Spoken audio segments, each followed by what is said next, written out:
sebenarnya dia sudah ber-SH, produknya ini sudah bersertifikat halal, namun terindikasi ada kriteria yang tidak halal dalam entah dalam prosesnya, entah dalam kelima tadi itu, kelima hal yang perlu ditangani tadi itu.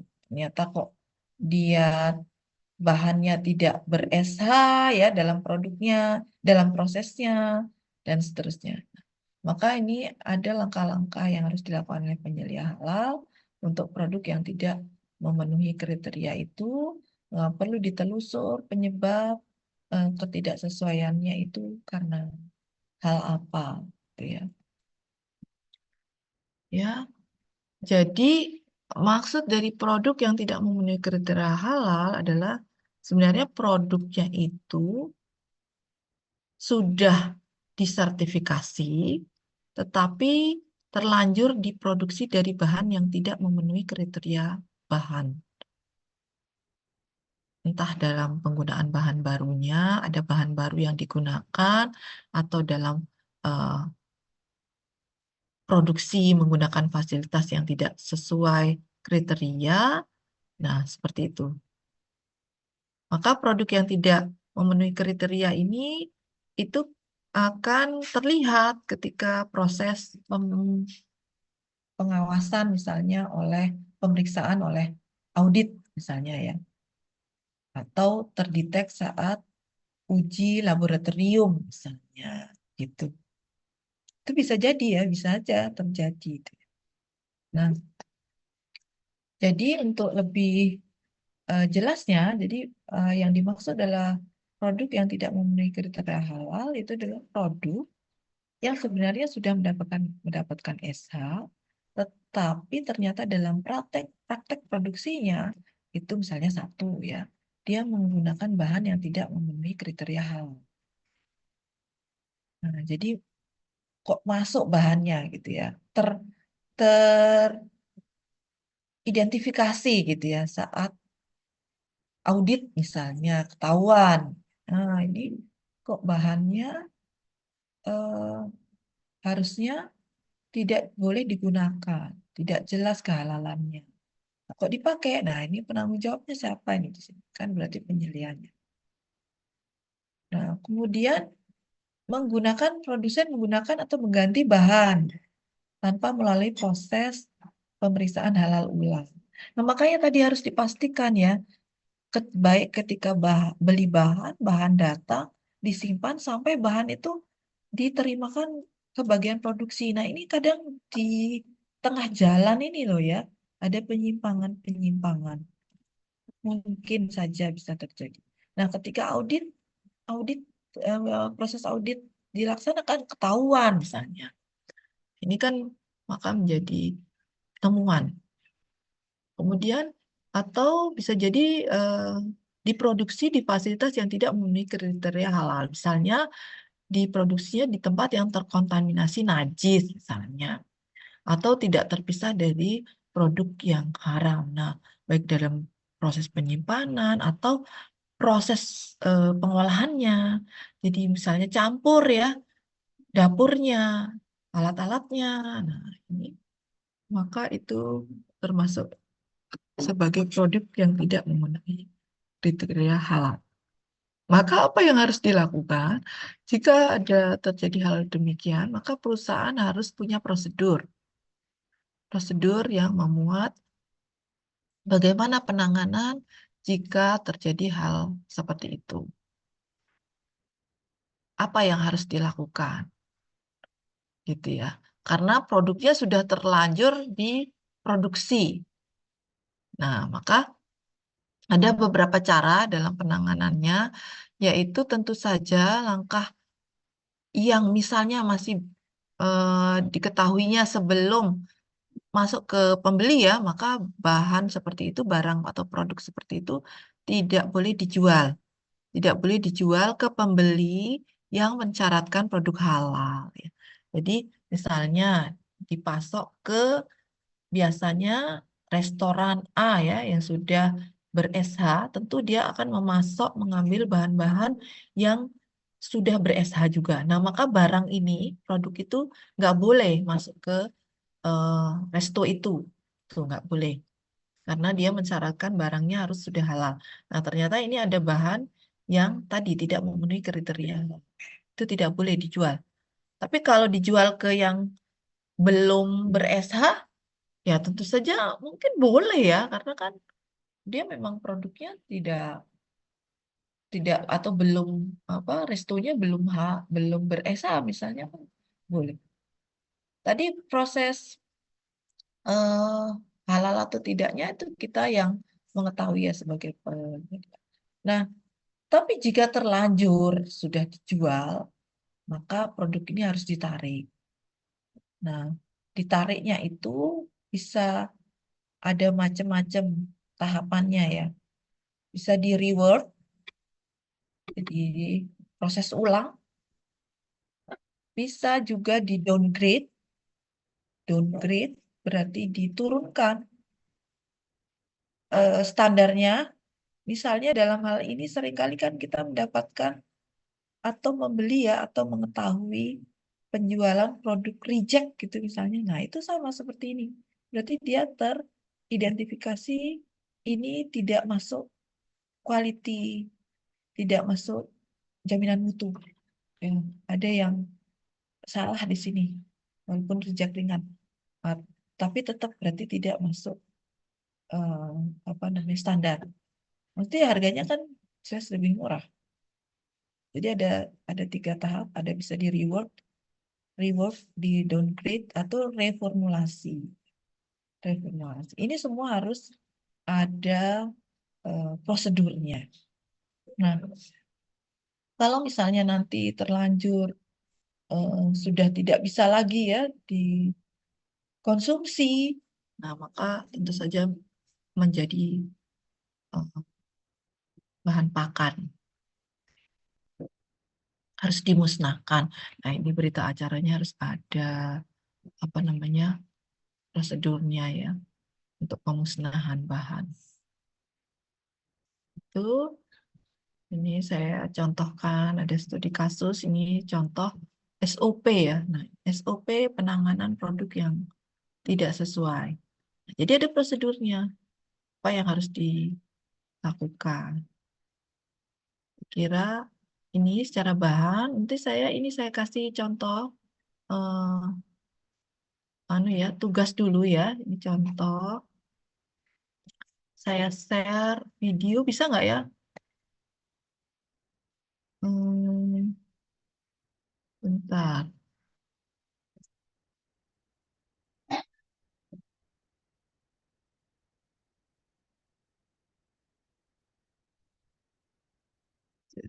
Sebentar sebelum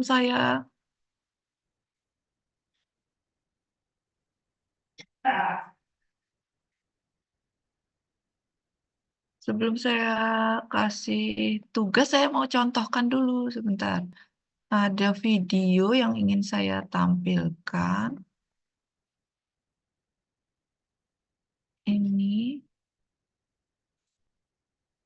nah ini bisa dibuka nggak ya? Bisa kelihatan nggak ya?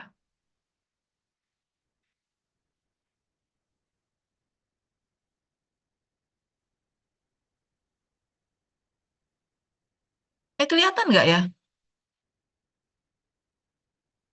Kelihatan Oh, wordnya aja. Ya. Videonya oh enggak, ya, oh videonya nggak? enggak. Belum, Bu, videonya. Oh, ya, ya, ya, ya.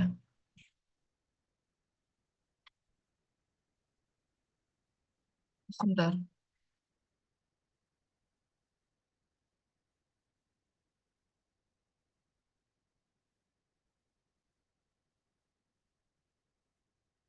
Sebentar.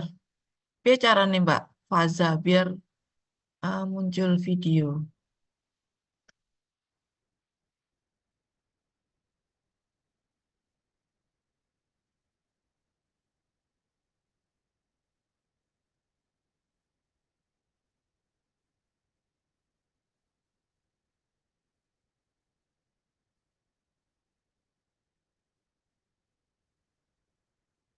Bentar ya, saya coba.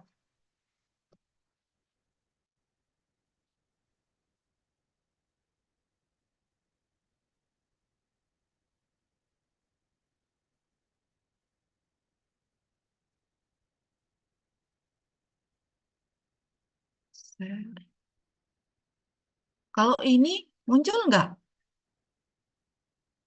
Muncul, Bu. Ini muncul. Oke, ini coba ya. eh Ditonton. Sebentar, kelihatan nggak? Terlihat, Bu. Ya, jadi ini bisa dilihat ya sebelum membuat tugas ya. Nah, di sini adalah proses pembuatan bakso. Kita lihat sebentar.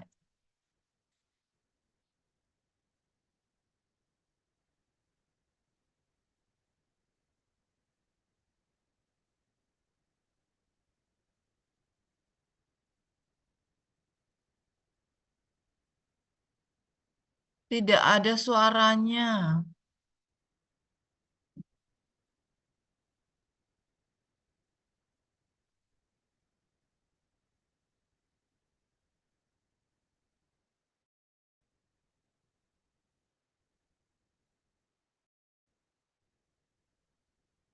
Masih nggak ada suaranya. Tapi nggak apa-apa ya, nggak ada suaranya ya.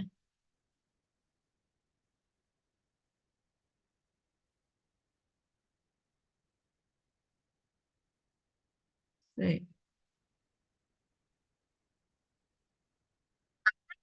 Kita membutuhkan makanan untuk menaikkan suhu tubuh. Saat suhu udara yang dingin, ya sih makan makanan yang berkuah hangat, ya kan? Yang penting dilihat prosesnya ya. Kalau Nggak apa-apa, nggak ada suaranya. nggak lewat juga. Aduh, ini Oke. bakso instan. Bakso instan yang satu ini diproduksi dengan teknologi modern. Jadi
pengaruh ruangan baru. Stella Elektrik. Uangnya sama dari hari pertama sampai hari ke-30. Stella Elektrik.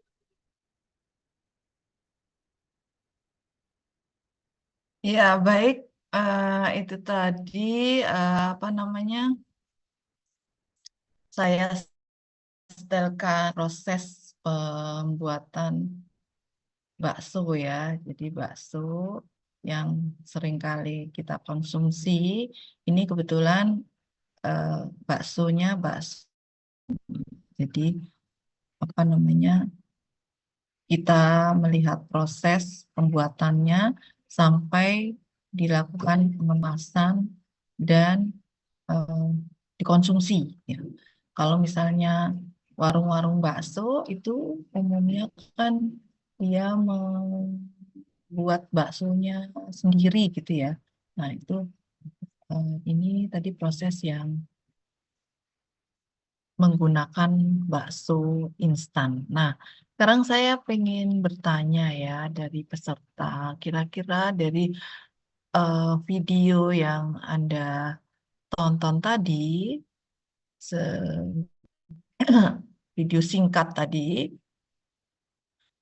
ada berapa proses yang perlu menjadi perhatian kita ya untuk kita awasi, untuk kita lakukan pengawasan demi menjaga standar bahwa prosesnya tetap memenuhi kriteria halal. Kira-kira proses apa yang Anda lihat?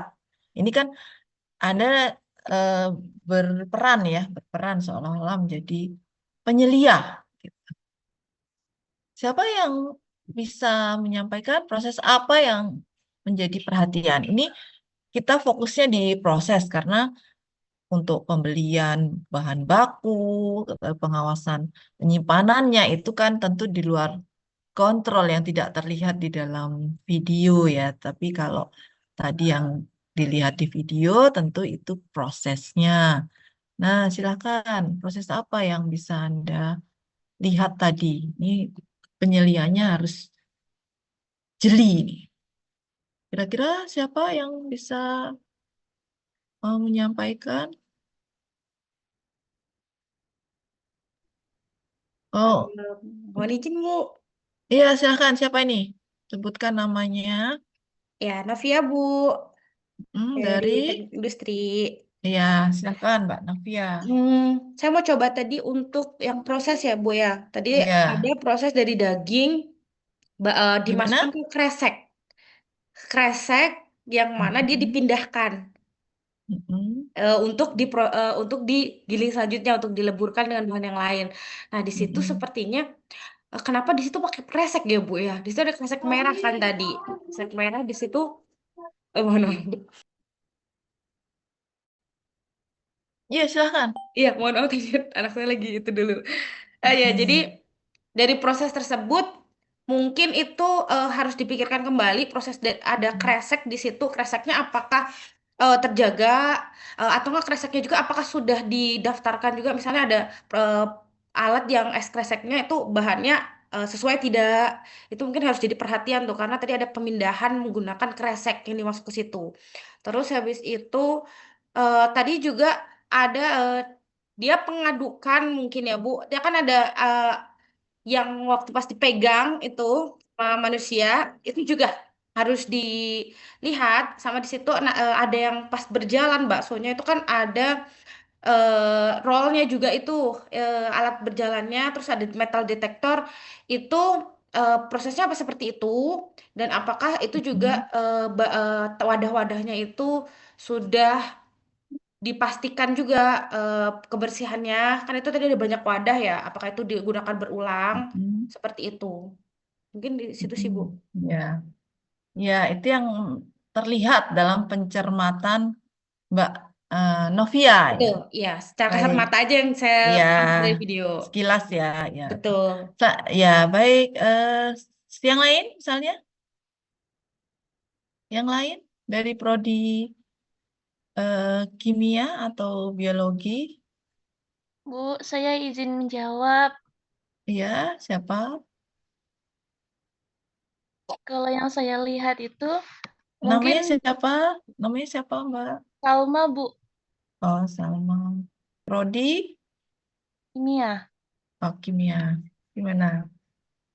dari video yang tadi saya lihat, mungkin bisa digarisbawahi di bagian proses penggilingan, lalu pemanasan sama pengemasan produk ke dalam plastik, Bu. Kenapa? Apa yang Anda cermati di situ? Dulu saya pernah belajar di keamanan pangan, kalau di bagian proses itu terdapat titik kritisnya, Bu. Apa misalnya? Kayak di pemanasan itu suhunya yang diperlukan harus berapa Celcius, derajat Celcius gitu, Bu. Untuk keamanan, oke. Di situ berarti ada proses penggilingan, kemudian Pemanasan, pengadukan dan pemanasan dan pengemasan ya. Itu yang menjadi perhatian. Oke, boleh. Satu lagi dari prodi biologi mungkin. Dari prodi biologi, proses apa yang menjadi perhatian?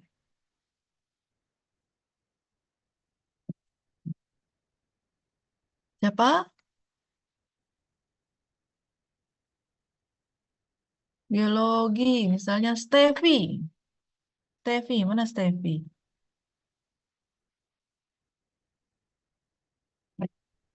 Diri, Steffi Bu. ada? Ya. Silahkan apa yang Anda cermati dari pengamatan pembuatan video tadi?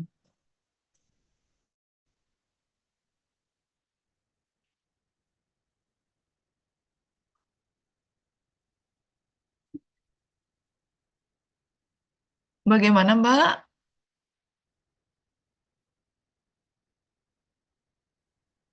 Masih bingung atau gimana?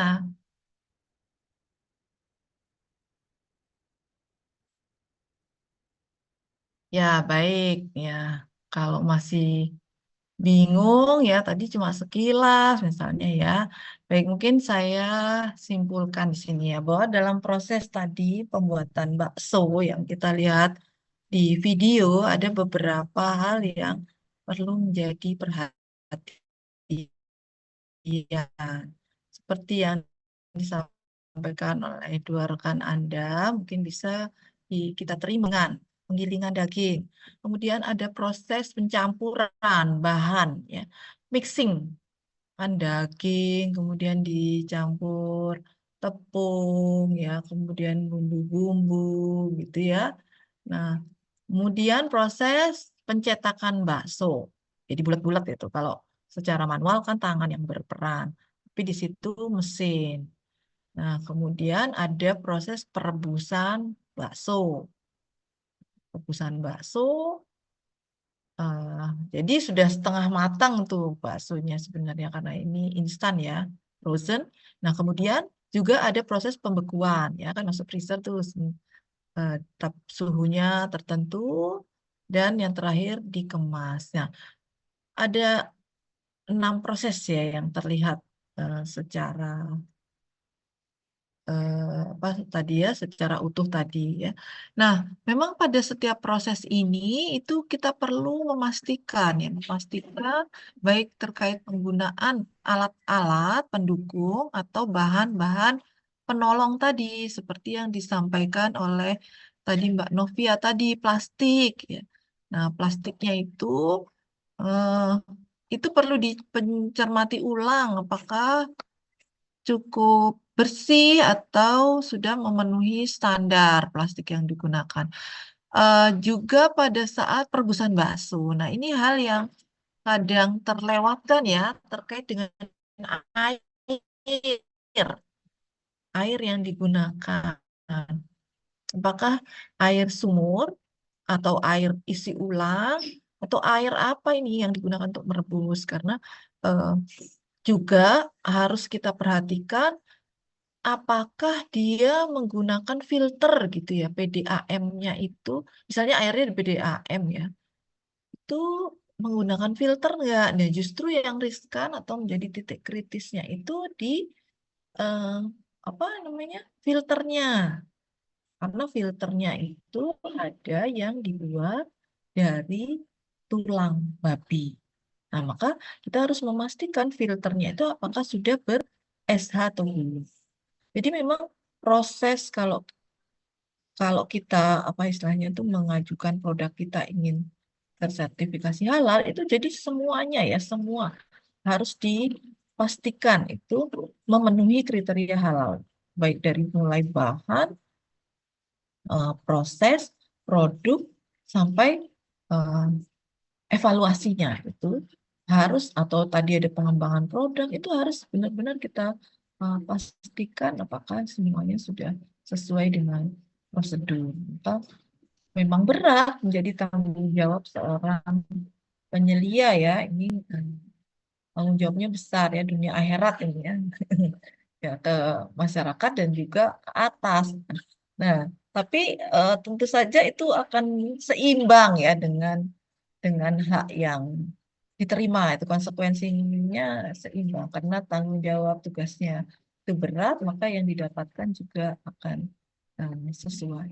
Nah, saya akan beri tugas ya yang itu berupa latihan Anda sebagai penyelia apa yang harus dilaporkan. Mungkin saya tunjukkan dulu sebelum nanti Anda buat eh, laporannya. Jadi ini membuat laporan. Terlihat ya di layar ya. Jadi masih terkait dengan bakso tadi. Di situ saya tunjuk apa namanya saya berikan link tadi, link videonya juga jadi bisa diputar ulang ya untuk dilihat lagi. Yang ada berapa kasus nih ya? Ada 4 kasus ya. Yang pertama bahwa PT Bakso ABC ini kita anggap industri bakso ABC ya memproduksi frozen bakso siap saji. Nah, pengadaan bahan dilakukan oleh bagian purchasing. Jadi bagiannya sendiri yang melakukan pembelian daging sapi import ke supplier X. Nah, daging sapi pun tiba di Central Kitchen, namun nah ini yang Anda lihat saat uh, pengawasan. Pada saat pengecekan dokumen sertifikat halal, informasi tanggal penjualan, tanggal pengemasan, nomor rumah potong berbeda dengan yang tercantum di label kemasan daging. Nah, padahal bagian purchasing sudah melakukan proses pembelian sesuai daftar bahan halal. Itu kasus pertama.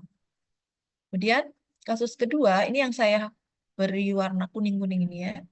Untuk meningkatkan kapasitas produksi bakso, sekarang bagian manajemen berencana untuk menggunakan maklon penggilingan daging di tempat lain yang belum memiliki sertifikat halal. Jadi seringkali begini, seringkali perusahaan bakso itu atau yang UMK aja ya, taraf UMK saja ya, itu contoh misalnya produknya bukan bakso, misalnya apa namanya kue gitu, kue yang menggunakan santan. Nah, itu kadang dia tidak membuat santan sendiri. Jadi dia akan order ke tempat lain yang itu nanti datang sudah dalam bentuk santan gitu loh. Jadi bukan dia tidak membeli kelapa gitu atau kelapa parut enggak. Itu dia sudah datang dalam bentuk santan. Nah, maka ini kan harus menjadi perhatian airnya itu tadi ya. Kalau dalam hal ini kasus bakso ini eh, karena tidak mampu atau tidak sanggup dalam melakukan penggilingan daging sendiri, maka dia menggunakan jasa maklon penggilingan daging di tempat lain. Itu kasus kedua. Kasus ketiga, untuk mempercepat proses transportasi produk ke outlet, manajemen ingin menggunakan jasa transporter pihak ketiga. Nah, ini juga proses alur pengirimannya ya. Nah, yang keempat, bagian pengembangan produk ini melakukan inovasi. Inovasi ini mengembangkan produk selain bakso, itu ada produk lain, yaitu beef bacon frozen dan patty hamburger. Nah, pada saat semua proses perencanaan tersebut sedang berlangsung, Nah, kebetulan Bapak, Ibu, atau para peserta ini sebagai penyelia sedang melakukan pengawasan proses produk halal di situ. Maka saya minta Anda dari 4 kasus ini membuat laporannya. Bagaimana laporan pengawasannya untuk rekomendasi pada owner formnya. Nah, silakan Anda nanti menuliskan langkah yang harus dilakukan. Itu latihan ya, menjadi seorang penyelia. Kira-kira ada yang ingin ditanyakan terkait tugas. Jadi tugasnya ini bisa Anda kerjakan tidak lama-lama ya, mungkin setelah selesai pelatihan. Maksudnya nanti kan berakhir sore ya. Nah, setelah itu nanti langsung aja dikerjakan. Saya terimanya habis Isya gitu, Bu ya. Gimana Mbak Ibu Faza? mohon izin untuk lembar jawaban tadi itu nanti dikasih formatnya atau gimana ya, Bu? Ini nanti saya share ya, nanti saya share soalnya ini, saya berikan ke Mbak Faza, nanti Iya, di share di link gitu ya Mbak Faza ya. Nah, iya. Anda kan bisa lihat, tulis ulang formatnya itu. Kalau boleh, kalau deadline-nya Isya, di sana sekarang aja Bu, biar sambil dikerjain juga bisa. Oh, boleh aja, kan Gitu. deadline, artinya Iya. paling lambat ya. Kalau mau Iya. dikerjakan sekarang, itu lebih baik. Iya. Gitu Ya, kalau mungkin mau. boleh materinya tadi di-share aja dulu, Oh Bu. iya, di-share aja. Di-share Iya, kemana boleh. nih Mbak saya? Mbak Novia mahasiswa atau apa nih? Boleh kan Saya mahasiswa, Bu. Tapi Oh, kayaknya mahasiswa. udah sibuk banget ya. Iya, iya mahasiswa, tapi mahasiswa S2, Bu. Jadi sambil sambil kerja Oke, gitu. ya, ya, ya, bisa ya, Bu, baik. Di mana Mbak nge-share-nya maksud saya? Saya kasihkan ke Mbak mana boleh nih? kan Ke grup aja. kemauan Bu, nanti saya masukkan. Oh iya ya, iya ya. Iya, nanti saya share di drive-nya langsung. Oh ya, saya share di grup ya Mbak ya. Iya, iya Bu. Ya.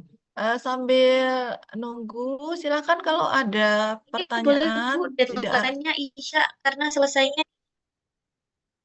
selesainya kapan? Selesai pelatihan? Siang, Bu. Oh, siang. Oke, boleh. Silakan kalau ada yang akan ditanyakan.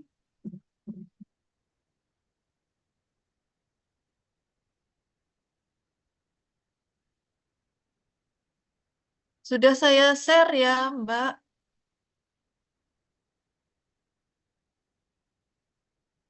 Sudah oh saya iya share Bu. ya, Mbak Faza.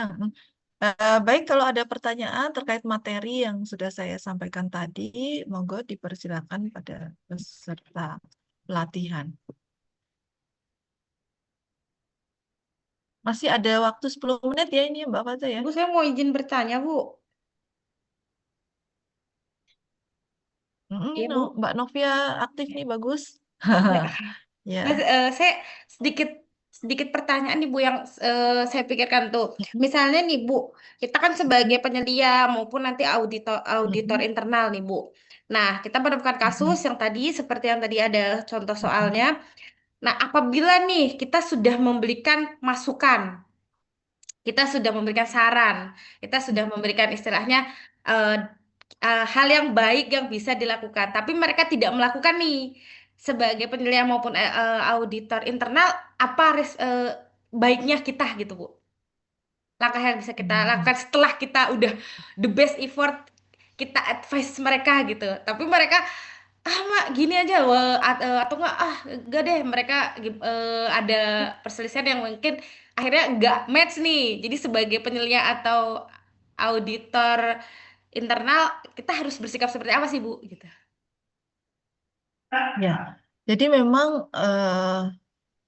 terkait halal ini selain apa namanya tanggung jawab kita pada masyarakat itu khususnya pasti pada yang di atas ya, apalagi kaitannya sama halal ya kan. Nah, ini memang perlu komit yang kuat khususnya dari owner atau pelaku usaha itu sendiri. Itu pertama itu satu yang harus menjadi apa namanya fondasi yang kuat. Karena memang seringkali hanya untuk kebutuhan eh, komersil ya atau kebutuhan pasar itu sertifikat halal SH itu hanya menjadi ikon saja ya karena harapannya biar bisa jadi lebih dipercaya oleh Daya masyarakat. tarik, Namun betul. iya Ada seperti sesaat itu. itu. Nah, maka ini tadi kembali ke komitmen dari pelaku usahanya ya. Yang itu kita bisa eh, mengingatkan ya, tapi sebagai bukan pemegang kebijakan ya, tentu saja yang sudah kita lakukan sebagai penyelia itu sudah benar. Nah, itu bisa saja kalau misalnya, jadi kembali harus diingat ini memang makanya syarat utama dia apa namanya syarat utama penyelia halal itu tidak harus ya beragama Islam, yang auditor yang harus beragama Islam itu ya. Memang tadi kembali ke komitmen. Nah, kalau misalnya hal baik itu kok tidak diikuti sesuai dengan prosedur kriteria, kita bisa melakukan pelaporan. Nanti yang melaporkan bukan pihak internal. Dalam hal ini kan internal nih, berarti kita sebagai bagian dari perusahaan itu kan berarti kita pihak internal ya. Itu bisa kita laporkan ke pihak eksternal, eh, bisa lembaga yang itu yang akan melaporkan ke BPJPH. Nanti bisa dilakukan eh, pengecekan atau surveillance, itu bisa pengecekan kembali apakah apa yang diisukan yang beredar itu eh, memang terjadi penyimpangan. Itu bisa nanti dicabut atau ditarik eh, SH-nya gitu Mbak. Yang penting tugas kita sebagai penyelia sudah dilakukan dengan sesuai prosedur. Berarti apakah ada kode etiknya emang seperti itu, Bu? Jadi misalnya kayak gitu, kita sebagai itu, oh ternyata tidak para pelaku usaha ini kurang patuh sebagaimana. Jadi apakah kita sebagai, ya kita kan sebagai tim mereka ya sebenarnya. Tapi begitu kita ternyata, oh tidak sesuai nih, walaupun kita sudah Sebenarnya, memberi advice, apakah ada kode sebenarnya etik iya. atau nanti justru kita kena pelanggaran gitu misalnya, Bu? Iya, ya.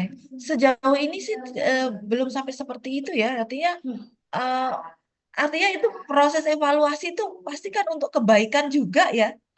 Artinya evaluasi yang dilakukan ketika tadi yang disampaikan oleh narsum sebelumnya ada audit internal, ada kaji ulang manajemen, itu kan semua adalah proses untuk mengarah ke perbaikan dan kebaikan Betul. gitu. Saya kira kok sejauh ini tidak sampai ya ada em, pelanggaran atau ketidaksesuaian yang ketika diberi masukan kok malah nggak mau gitu, belum ada. Tapi kalau terkait kode etik saya kurang paham ya, apakah memang ada. Namun sejauh yang saya ketahui itu bisa dilakukan pelaporan oleh pihak eksternal. Jadi pengawasan tadi kan seperti yang saya sampaikan, pengawasan kan bisa ada dua ya, bisa internal oleh kita itu tadi, nah bisa eksternal. Nah itu bisa Anda sampaikan ke pihak eksternal gitu, biar dilakukan pengawasan. Jadi double pengawasan. Artinya tidak hanya misal dianggap nanti subjektivitas atau dari pihak Anda sebagai penyelia internal ya. Ini pengawasan bisa dari pihak eksternal. Itu Mbak. Ya. Saya kira itu jawaban saya. Mungkin yang lain kalau akan ada yang disampaikan. Tadi linknya sudah diberikan oleh Mbak ini ya. Nah itu silakan itu di situ dikumpulkan. Kalau mau langsung dikerjakan juga boleh. Kalau tidak ada pertanyaan, saya kira cukup ya Mbak Faza atas apa yang saya sampaikan di sini. Begitu? Oke, terima kasih banyak untuk Iya, sesi materi. baik. Iya, saya tutup dulu ya. Baik kepada semua peserta, selamat melanjutkan dalam mengikuti pelatihan. Meskipun hari libur ya, tetap semangat untuk mencari ilmu, untuk menambah wawasan dan kompetensi kita sendiri. Terima kasih, kurang lebihnya mohon maaf. Saya akhiri. Assalamualaikum warahmatullahi wabarakatuh. Waalaikumsalam warahmatullahi wabarakatuh. Terima kasih, Bu. Waalaikumsalam Ya, warahmatullahi wabarakatuh. Terima kasih Bu Susi. ya, saya izin live ya. Terima kasih banyak, Bu. Ya. Terima kasih banyak. Teman-teman peserta masih semangat ya? Masih bangun? Boleh minum sebentar. Kita masih ada waktu 3 menit sebelum kita post test seperti yang disampaikan kemarin oleh Bu Esti. Materinya Bu Oti ini kita tukeran jadi post test dulu. Jadi silakan siapkan minum. Minum dulu biar seger buat recall